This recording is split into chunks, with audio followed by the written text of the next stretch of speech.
Hello friends, welcome to my YouTube channel. आज मैं आप लोगों से ये नहीं कहूँगा कि आप मेरे चैनल को लाइक करें, सब्सक्राइब करें, क्योंकि अभी 2-4 दिन से मैं वीडियो डाल रहा हूँ तो मुझे ऐसा लग रहा है कि उस तरह का रिस्पांस नहीं आ रहा है। तो मैं सोच रहा हूँ कि अगर वीडियो आपको अच्छा लगेगा तो ज़रूर आप लाइक करेंगे। अगर आपको उससे कुछ फ़ायदा हो रहा है तो आप लाइक ज़रूर करेंगे। तो मैं सीधे क्वेश्चन पे आता हूँ।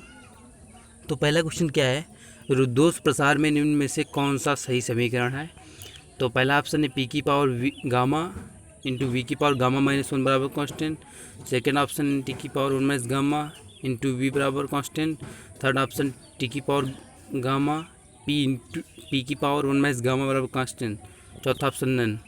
तो इसका जो राइट आंसर है वो क्या हो जाएगा, सी ऑप्शन। अब देखिए कैसे आया। आप लोगों को पता होना चाहिए कि जो एक आदर्श गैस समीकरण होती है वो क्या होती है, पी वी बराबर एन आर टी। ठीक है, अब यहाँ पे एन आर क्या है, कांस्टेंट है। ठीक है, एन आर क्या है, कांस्टेंट। तो यहाँ से पी वी बराबर क्या आ जाएगा, टी आ जाएगा। ठीक है, और वी बराबर टी बाई पी। अब रुद्धोष प्रक्रम में इक्वेशन आपने पढ़ी होगी, क्या होती है कि टी वी गामा माइनस 1 बराबर कांस्टेंट। ठीक है, तो अब यहाँ पे ही वी की वैल्यू उठा के यहाँ पे रख देंगे तो क्या आ जाएगा, टी इंटू टी बटे पी की पावर गामा माइनस 1 बराबर कांस्टेंट। तो यहाँ से ये जो टी से 1 कट जाएगा तो सही आंसर आपका सी आ जाएगा। देखो आप लोग इसकी तैयारी करते हैं तो इतना तो आपको नॉलेज होना चाहिए कि इस आगे कैसे हल कर लेंगे। तो इसको आगे हल कर लेंगे, आंसर आपका सी आंसर राइट हो जाएगा। ठीक है, देखिएगा सेकंड क्वेश्चन। सेकंड क्वेश्चन क्या है, समतापी प्रक्रम में विशिष्ट ऊष्मा क्या होती है। तो बात की जाए समतापी प्रक्रम में, पहला ऑप्शन क्या है, शून्य, और दूसरा ऑप्शन अनंत, तीसरा 700 जूल, चौथा 1 जूल। इसमें जो राइट आंसर है वो अनंत हो जाएगा। अगर समतापी की बात की जाएगी तो उसका आंसर अनंत हो जाएगा। अगर यहाँ पे अगर रुद्धोष प्रक्रम की बात की जाती तो उसका राइट आंसर क्या होता है, शून्य। अब देखिए कैसे होगा। आपको पता होगा कि स्पेसिफिक हीट का जो फार्मूला होता है क्या है, सी बराबर क्यू अपान एम डेल्टा टी। अगर समतापी प्रक्रम की बात की जाती है, समतापी प्रक्रम में क्या होता है, चेंज इन टेम्परेचर जीरो। तो ये जीरो हो जाएगा तो इसका मान सी का वैल्यू अनंत आ जाएगी। ठीक है, अगर रुद्धोष प्रक्रम की बात की जाती है तो उसमें चेंज इन वो internal energy equal to zero. ठीक है, तो यहाँ पे सी की वैल्यू क्या आ जाएगी, जीरो आ जाएगी। तो इस तरह से जो समतापी प्रक्रम के लिए आंसर होगा वो अनंत हो जाएगा और रुद्धोष के लिए शून्य हो जाएगा। ठीक है, देखिएगा नेक्स्ट क्वेश्चन। निष्पन्द नोड और विस्पन्द एंटी नोड की दूरी, ये मैंने आपके लिए एक फिगर बनाया है। तो देखिए जो इसमें जो ऊपर होता है ये आपके एंटी नोड्स हैं, एंटी नोड्स, और ये आपके नोड्स हैं। अगर कभी एंटी नोड्स और एंटी नोड्स के बीच की दूरी यानी इसके बीच की दूरी पूछी जाए तो क्या हो जाएगी, anti nodes into anti nodes के बीच की दूरी लेमडा बाई 2, और नोड्स और नोड्स के बीच की दूरी लेमडा बाई 2।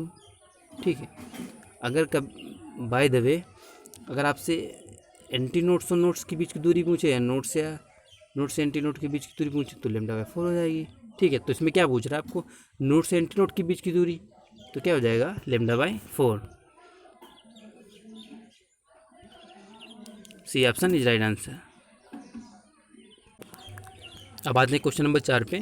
समतापी प्रक्रम किस नियम का पालन करता है। पहला ऑप्शन बायल का नियम, सेकंड चार्ल्स का नियम, तीसरा दाब का नियम, चौथा पायसन का नियम। अब इसमें जो राइट आंसर हो जाएगा वो क्या हो जाएगा कि जो चार्ल्स का नियम वो समतापी प्रक्रम है वो चार्ल्स के नियम का पालन करता है। ठीक है, चार्ल्स का नियम क्या होता है, समतापी प्रक्रम चार्ल्स के नियम का पालन नहीं करेगा कि ये बायल के नियम का पालन करेगा, क्योंकि जो चार्ल्स का नियम होता है वो होता है वी डायरेक्टली प्रोपोर्शनल टी। तो ये इसमें वी और टी तो आ रहा है बट पी नहीं आ रहा है, तो पी का मतलब समदाबी। तो चार्ल्स का नियम होगा समदाबी प्रक्रम के लिए यूज होगा, और अगर समतापी प्रक्रम की बात की जाए तो बायल का नियम सही होगा। ठीक है, तो इसका जो राइट आंसर फर्स्ट हो जाए। क्वेश्चन नंबर 5, 4 एवं 1 वायुमंडलीय दाब पर वायु में ध्वनि के वेगों का अनुपात क्या होगा। अब ध्वनि की वेगों की बात की जाए तो ध्वनि का जो वेग होता है उसका फॉर्मूला क्या होता है, रूट पृष्ठस्थापन घनत्व। ठीक है। तो इसमें कहीं दाब की कहीं बात ही नहीं की जा रही, तो इस पर जो साउंड मतलब साउंड की जो वेलोसिटी होगी वो दाब पे डिपेंड नहीं करती है। इसका मतलब उसका जो रेशियो हो जाएगा 1:1 हो जाएगा। क्वेश्चन नंबर 6, बूंद के भीतर अधिक दाब क्या होगा? पहला ऑप्शन P बराबर 2T/R, सेकेंड ऑप्शन P बराबर 4T/R, तीसरा ऑप्शन P बराबर T/R, चौथा नन। तो इसमें जो राइट आंसर है वो आपका फर्स्ट आंसर है। अब मैंने इसमें एक ट्रिक बनाई है कि बूंद की बात की जाए, बूंद में क्या होता है कि इसमें 2 वर्ड हैं, ठीक है, 1 और 2, 2 लीटर, ठीक है।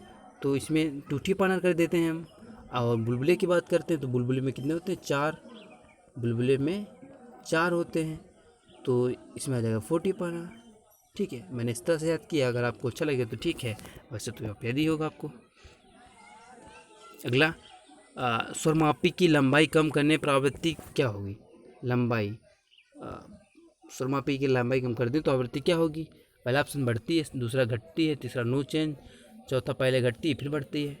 तो अगर आपको पता होगा स्वरमापी की आवृत्ति का फॉर्मूला क्या होता है तो आपको पता हो जाएगा कि इसका आंसर राइट क्या होगा। तो इसका जो राइट आंसर क्या है? बढ़ती है। देखिए कैसे बढ़ती है। जो उसका आवृत्ति का फॉर्मूला होता है N बराबर 1/2L रूट T/M। T क्या है यहाँ पे? तनाव, ठीक है, और M क्या है? मास। तो अब L का मान जब घटेगा, यानी कि इसका मान जब घटेगा तो N का मान बढ़ेगा, और इसमें जब N का मान, इसका L का मान बढ़ेगा तो N का मान घटेगा। तो बात क्या कर रहा है इसमें? कह रहा है कि लंबाई कम कर दी जाए, लंबाई कम करने की बात कर रहा है। अगर लंबाई कम करेंगे तो इसकी आवृत्ति बढ़ जाएगी, सिंपल। तो जो इसका राइट आंसर हो जाएगा ये ऑप्शन, ठीक है। अगला क्वेश्चन, ऊंचाई ट्रांसफर में क्या होता है? ऊंचाई ट्रांसफर, देखिए ट्रांसफर 2 प्रकार के होते हैं, एक होता है ऊंचाई ट्रांसफर, एक होता है अपचयी। तो अब ऊंचाई में क्या होता है कि पहली बात, ये ट्रांसफार्मर केवल अल्टरनेटिव करंट को ही बढ़ाता है। तो जो ऊंचाई ट्रांसफार्मर है वो विभव को बढ़ाएगा, और अपचयी में क्या होता है? विभव घटता है। तो जो इसका राइट आंसर है वो सी ऑप्शन हो जाएगा, ठीक है। बात करते हैं क्वेश्चन नंबर 9 की, सबसे अधिक आवृत्ति किसकी है? तो पहला ऑप्शन रेडियो तरंग, दूसरा गामा तरंग, तीसरा सूक्ष्म तरंग, चौथा परावैंगिक तरंग। तो जो इसमें राइट आंसर हो जाएगा वो आपको पता होगा कि कौन सी तरंग है जिसकी आवृत्ति अधिक है, तो कौन है? गामा तरंग, ठीक है। मैंने एक यहाँ पे ट्रिक लिखी है, ये है आपकी ट्रिक कि गलती क्षमा माफ़ मत करो, उल्टा लटका कर इतना मारो कि रो दे, ठीक है। मैंने इसलिए लिखी क्योंकि ये जो लिखी है उसकी सीक्वेंस क्या है? आवृत्ति का घटता हुआ क्रम है, बट तरंग दैर्घ्य का बढ़ता हुआ क्रम है।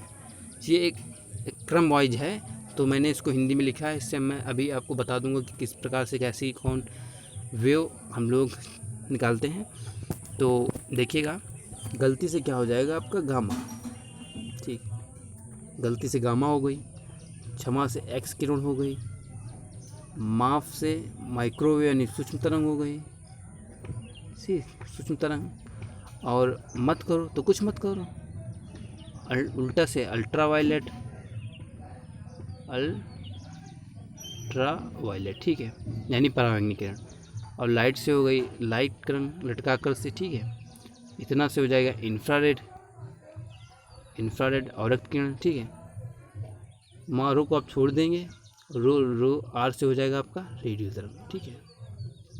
तो देखिएगा, एक बार दोबारा बता देता हूँ आपको, गलती से हो जाएगा गामा, और क्षमा से हो जाएगी एक्स किरण, माफ से सूक्ष्म तरंग हो जाएगी माइक्रोवेव यानी कि वो, उल्टा से अल्ट्रा वायलेट हो जाएगा, लटकाकर से लाइट तरंग हो जाएगी, इतना से इंफ्रारेड हो जाएगा, और बारह को छोड़ देंगे, रो से रेडियो तरंग हो जाएगा, ठीक है। तो ये क्या है? आपकी आवृत्ति का घटता हुआ क्रम, बट लैम्डा का बढ़ता हुआ क्रम तरंग दैर्घ्य का, ठीक है। नेक्स्ट क्वेश्चन, जो कुंडली में होता है, पहला ऑप्शन निम्न प्रकृत एवं उच्च प्रकृत, दूसरा उच्च प्रकृत एवं निम्न प्रतिरोध, तीसरा उच्च प्रतिरोध एवं उच्च प्रकृत, चौथा निम्न प्रतिरोध निम्न प्रकृत। तो चोक कुंडली जो होता है उसमें एक वाटहीन धारा आती है, पढ़ा होगा आप लोगों ने। तो वाटहीन धारा में क्या होता है? वाटहीन धारा में सिर्फ एल सी होते हैं, एंड आर क्या होता है? आर इक्वल टू 0 होता है।